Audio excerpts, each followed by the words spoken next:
రష్మిక గారిని తెలుగులో పరిచయం చేసింది మీరే. అవునండి. హ్యాట్రిక్ ఫిల్మ్లో కూడా ఆఫ్ కోర్స్ మూడో ప్రాజెక్ట్లో కూడా ఆమెనే ప్రిఫర్ చేశారు ఫస్ట్. ఏంటి మీ ఇద్దరి మధ్య అంత బాండింగ్ ఏంటి? రిపీట్ చేసుకుంటూ వెళ్ళాలి అని అనుకుని. అంటే బేసిక్గా ఏంటంటే నాకు ఇప్పుడు బాగా ఒక కంఫర్టబిలిటీయో లేకపోతే బాగా తెలిసారనుకోండి సార్. ఇప్పుడు ఫర్ ఎగ్జాంపుల్ నా డిఓపి ఉన్నారు సాయి శ్రీరామ్ గారు. చెలోకి ఆయనే, భీష్మకి ఆయనే, రాబిన్ హుడ్కి ఆయనే. ఎందుకంటే known devil is always better sir. నాకు ఆయన కూడా ఏంటంటే ఆయన వర్క్ చాలా బాగా చేస్తారని నా ఫస్ట్ ఎవరికైనా సరే ఫస్ట్ లైఫ్ అనమాట అది. ఆ సినిమా ఆయన చేతిలో తీసుకెళ్ళి పెట్టాం. సో అలాగే ఆ సినిమాకి నాకు రష్మిక అయితే బాగుంటుందని రష్మికని తీసుకున్నాం. సో రష్మికతోనే మళ్ళీ భీష్మ చేసాం. ఈ సినిమా కూడా అనుకున్నాం సరే భీష్మ కాంబినేషన్లో చేద్దామని.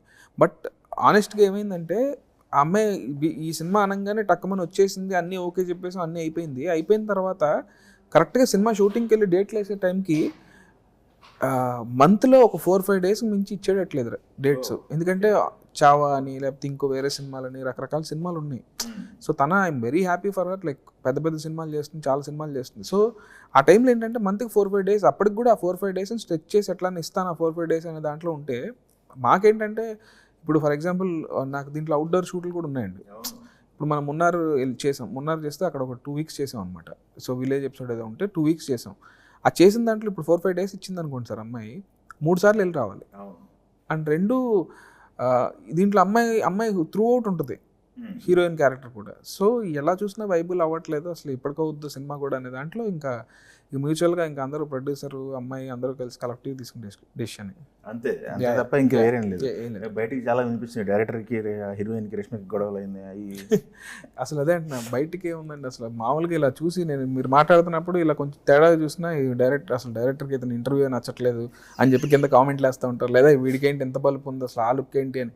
ఇంక అసలు జనాల పర్స్పెక్టివ్ చూస్తుంటే కొన్నిసార్లు కామెంట్లు చదువుతుంటే ఓహో దీంట్లో ఈ యాంగిల్ కూడా ఉందా, అసలు ఈ యాంగిల్ అసలు మనకు మైండ్లోనే రాలేదు అనే ఫీలింగ్ ఉంటుంది. ఫాలో అవుతారు సోషల్ మీడియా? చూస్తానండి. ఓకే. అఫ్ కోర్స్ ఇప్పుడు రష్మిక ప్లేస్లో శ్రీలీలను రీప్లేస్ చేశారు. అవునండి. శ్రీలీల వర్క్ పట్ల సాటిస్ఫై ఎంత రష్మికని మ్యాచ్ చేయగలిగితాను, క్యారెక్టర్ ఏమైనా చేంజ్ చేశారు అన్నది? అంటే అసలు కంపారిజన్ లేదండి, రష్మికకి శ్రీలీల కంపారిజన్ లేదు. ఎందుకు కంపారిజన్ లేదంటే నేను సేమ్ క్యారెక్టరే ఉంచితే డెఫినెట్గా అప్పుడు ఏదైనా కంపారిజన్ నాకు వచ్చేది. నేను బేసికల్గా రైటర్ని అండ్ యాక్టర్స్ బట్టి రాస్తానండి. నాకు అంటే ఇప్పుడు ఫర్ ఎగ్జాంపుల్ నాకు ఈ క్యారెక్టర్కి మీరు అనుకుంటే నేను మీకు తగ్గట్టు ఓకే, మీతో మాట్లాడినప్పుడు మీకు తగ్గట్టు అరే వీళ్ళు ఇక్కడ వీళ్ళ స్ట్రెంగ్స్ ఇవి అని దాని మీద రాస్తానండి. సో ఇమీడియట్గా నేను అడాప్ట్ చేసుకొని మాడిఫై చేసి రాయగలను.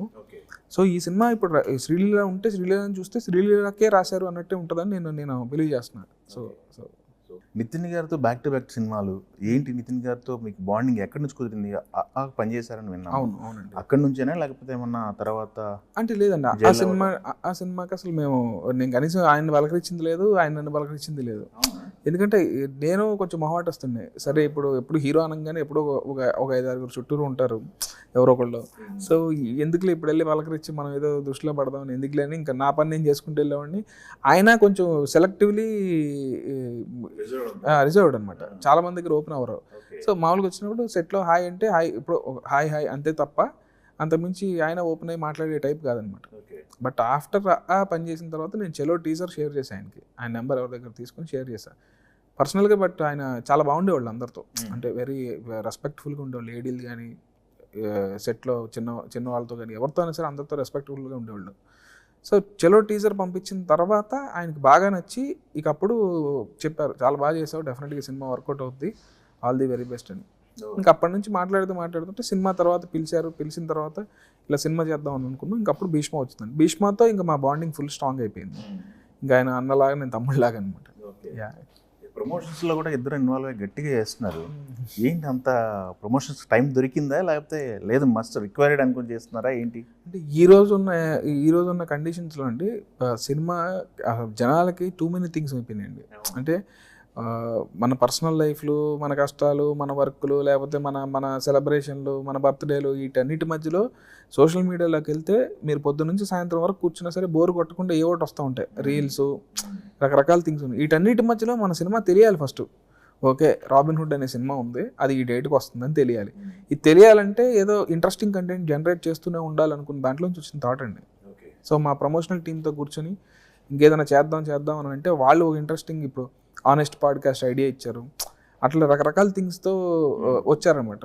వస్తే ఇంకా నేను ఆయన కంఫర్టబుల్ కాబట్టి ఇక అసలు కూర్చొని ఇలా మాట్లాడుకునేటప్పుడు ఒకటి ఆయన అంటే ఒకటి నేను అనడం ఇట్లా రకరకాలుగా చాలా అంటే ఎంజాయ్ చేస్తూ చేసాం అనమాట. అంతే తప్ప ఆనెట్ పాడ్కాస్ట్ అనేది ఇమిటేట్ చేస్తూ యూట్యూబర్స్నో ఇంటర్వ్యూవర్స్నో వేసుకున్నట్టు లేదా? అది ఏం లేదండి అసలు, అస్సలు లేదు. జస్ట్ ఏంటంటే ఆనెస్ట్ పాడ్కాస్ట్ అని ఇలాంటి క్వశ్చన్లు అడుగుదాం అంటే బేసిక్గా ప్రతి చూసేవాళ్ళు ప్రేక్షకులు ఉండే వాళ్ళ దృష్టిలో ఉండే కొన్ని డౌట్స్ ఉంటాయి. నిజంగానే లాజికల్గా చూస్తే ఒక హీరో వెళ్ళి మార్కెట్లో డ్యాన్స్ చేస్తూ ఉంటే పక్కన వాళ్ళందరూ వచ్చి సేమ్ స్టెప్లు వేసేస్తూ ఉంటారు. అవును, ఇలాంటి క్వశ్చన్స్ అన్నీ జనరల్గా మన మైండ్లో ఉంటాయి. అలాంటివే దాని మీద వర్కౌట్ చేస్తే ఎలా ఉంటుంది అనేది చేసామండి. అంతే తప్ప ఎవరిని. ఓకే, సూపర్ అండి. మంచి బాగుంది, అది మంచిగా వర్కౌట్ అయినట్టు అనిపిస్తుంది. రీచ్ బాగుంది. బాగుంది. ఎస్.